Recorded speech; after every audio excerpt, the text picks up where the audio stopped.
শুরু করে খুচরা দাম কিনে নিয়ে আসে।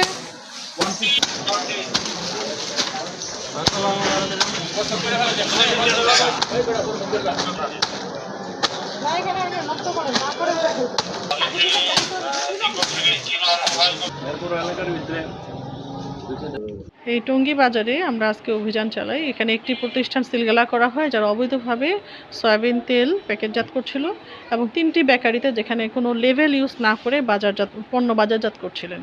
এবং অস্বাস্থ্যকর পরিবেশ আমরা লক্ষ্য করি যে খাদ্যদ্রব্য অস্বাস্থ্যকর পরিবেশে তৈরি হচ্ছে।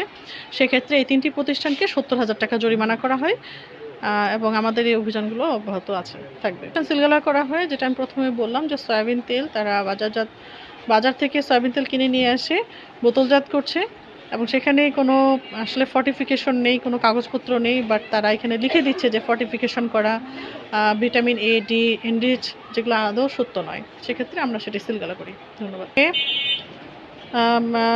কয়েক বছর ধরে ধরেন যে গত 1 বছর বা 2 বছর আগে যে অভিযানে আসা হয়েছে, সেক্ষেত্রে আমরা যে পরিস্থিতিটা পেয়েছিলাম তা থেকে একেবারে যে ইমপ্রুভমেন্ট হয়নি তা না, স্লো ইমপ্রুভমেন্ট দেখা গেছে। তাদের পূর্বে ফ্লোর একেবারে কাঁচা ফ্লোর ছিল, হ্যাঁ, আরও বিভিন্ন ধরনের তাদের ইনফ্রাস্ট্রাকচারে অনেক সমস্যা ছিল, যেগুলো তারা অনেকটাই সংশোধন করেছে।